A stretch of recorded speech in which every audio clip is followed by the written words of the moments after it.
concours L'Europe agit dans ma région, notre classe de seconde professionnelle forêt a rencontré l'Office national des forêts qui nous a présenté un projet financé par des fonds européens.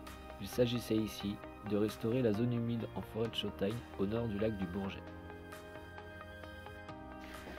Tout d'abord, nous allons faire une brève présentation de l'ONF. Il s'agit de l'organisme qui gère les forêts publiques en France et qui assure la gestion durable de ces espaces naturels. Pour cela, 4 missions principales sont à respecter. La première est la valorisation de la ressource bois. En effet, la commercialisation des bois est un rôle majeur pour la filière.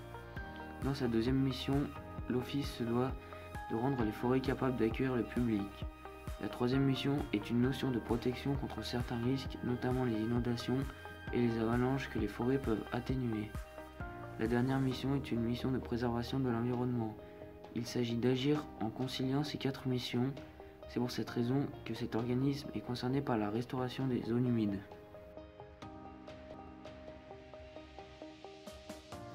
Il est temps maintenant de définir une zone humide et de voir l'intérêt de les préserver.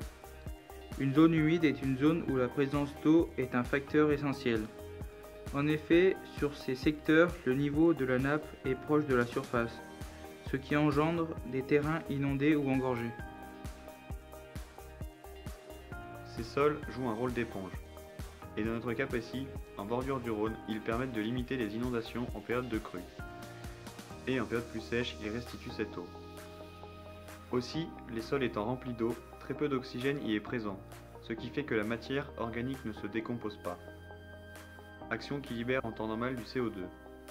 La matière s'accumule donc, stocke le carbone. Ces zones ont un rôle très important pour l'environnement et renferment une biodiversité spécifique et fragile. Nous allons aborder le contexte local. La forêt domaniale de Chautagne s'étend sur plus de 700 hectares, dont plus de la moitié est composée de peupliers. Cette forêt a été à l'origine une grande tourbière qui a été asséchée par un réseau de plus de 200 km de drains. Elle a été créée en 1950. L'ONF a voulu assécher cette zone pour pouvoir planter des peupliers qui représentent l'essence la plus adaptée aux conditions hydriques du sol. Ainsi, le bois a pu être commercialisé sur cette zone humide. Ce projet est apparu suite au réchauffement climatique. En effet, sous son action, le niveau de la nappe qui est à l'origine de la zone humide baisse, ce qui assèche le milieu. À l'avenir, les peupliers présents risquent de ne plus se plaire sur cette zone et dépérir. De plus, cet assèchement engendrerait une libération de CO2 dans l'atmosphère. Il est donc essentiel de conserver un niveau d'eau élevé. Le projet retenu consiste à reboucher le réseau de drains présent à l'intérieur des parcelles afin de faire monter le niveau de la nappe. Pour cela, des pelles adaptées aux sols fragiles comme ceux d'une zone humide ont été mobilisées. Le sol a été décapé sur quelques centimètres pour récupérer de la matière à mettre dans ce drain. Aussi, des mares de différentes dimensions ont été créées, fournissant suffisamment de sol pour reboucher les drains restants. Ces mares permettent de favoriser certaines espèces. Par ailleurs, des plantations ont été effectuées pour enrichir ce site. Ce sont des essences naturellement présentes qui ont été choisies pour une meilleure adaptation au terrain. Sur cette image, il s'agit de chênes pédonculés à qui l'on a offert une protection en bambou. Il empêchera de se faire manger et qui se dégradera toute seule avec le temps. Pour les mêmes raisons, du peuplier noir a été pris. C'est l'Office national des forêts qui est à l'origine de ce projet.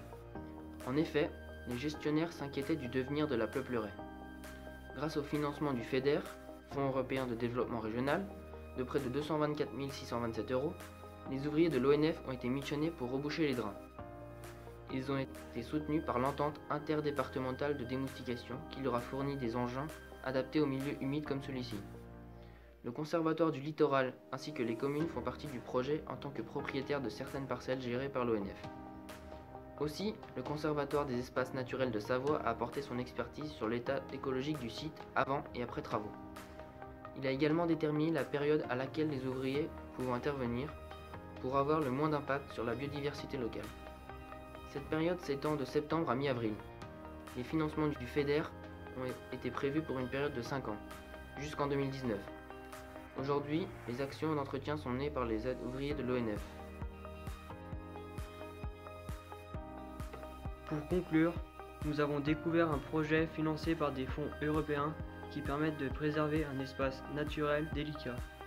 Ainsi, sa biodiversité est favorisée, tout en continuant à valoriser la ressource bois pour la filière. Et la fonction de ce site permet toujours de réduire l'impact des inondations du Rhône, concilier les dimensions sociales, économiques et environnementales, permettent d'inscrire ce projet dans un cadre de développement durable.